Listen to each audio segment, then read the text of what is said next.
Just out here working on the car, and something just came across my mind that I've seen a lot lately of guys asking about upgrading their 8.5 10 bolt, and that's what would have been in these 71 through I believe 81. I think 70s had an 8.2, but specifically talking about the 8.5s, it's a 28 spline axle 10 bolt.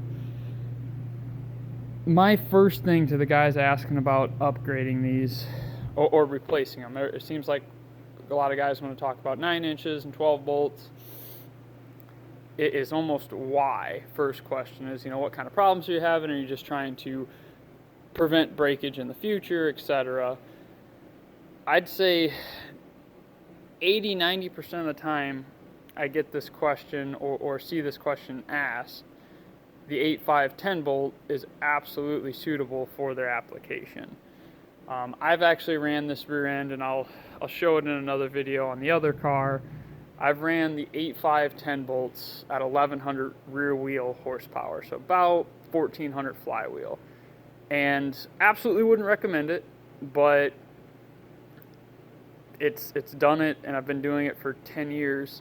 Now, it started off at 600 horsepower and slowly in the last 2 years gotten up to where it's at now, and it is absolutely maxed out. I would not really have dreamed of putting this much power through one, but it is holding up.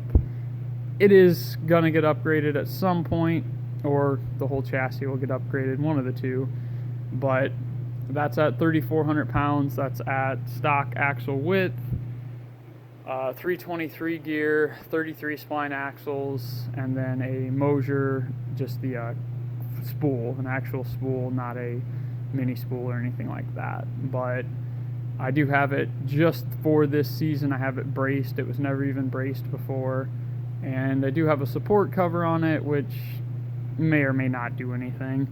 But with that being said, if you've got one of these cars and you're gonna LS swap it, we'll say, and you're looking at maybe 500-600 horsepower to the tire even, there's nothing wrong with the 8.5 10 bolt. If you want my recommendations, would be put a good set of axles in it, and would be a good idea to either, if it's a full race application, throw a spool in it or put a good aftermarket differential in it. Under 500 horsepower, I would just replace the axles, run the stock posi unit if yours is good. I've done that. But pretty much over 500 horsepower, those side gears tend to break in these stock carriers. So at that point, upgrade the axles, upgrade the carrier.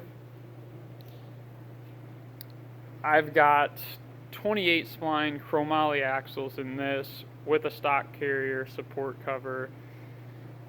This thing makes 400 horsepower, 390 foot-pounds of torque, 400 foot-pounds of torque, something like that. So this thing I wouldn't be worried about at all, but these axles actually came out of the other application with stock carrier, and these axles I put 600 wheel through them for a season and just decided to upgrade them.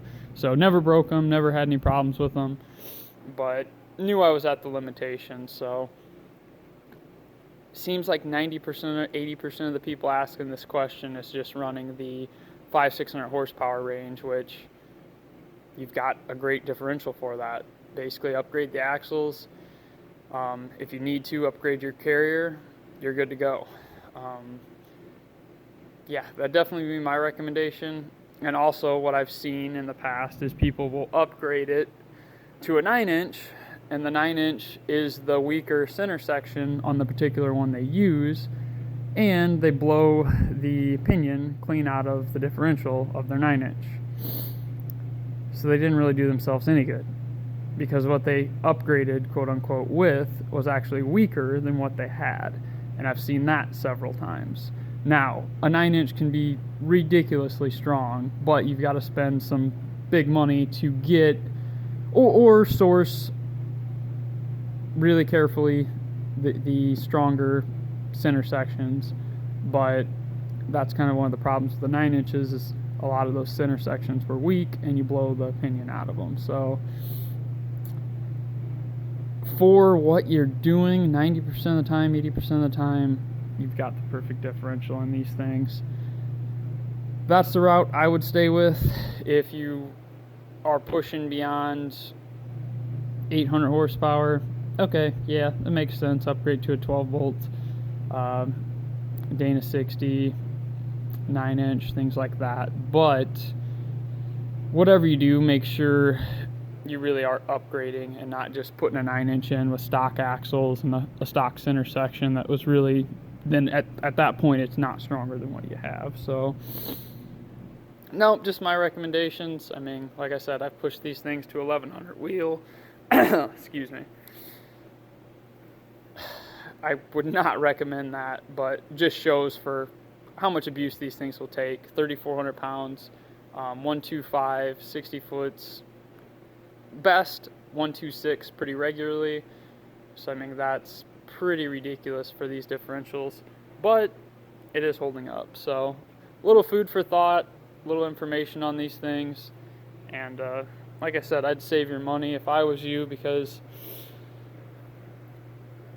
most likely you have other places it would be better spent. But hey, if you want to upgrade it, cool. I'm just bang for your dollar type of guy. So for me, I'm going to squeeze every ounce out of what I have. In doing so, I've learned that a lot of things will take a lot more power than what you would think, built correctly and using the right parts. So it's really all I'm trying to do here is give my recommendations off of my experience and try to save you guys some money, let you guys get the best bang for your buck. All right, thanks.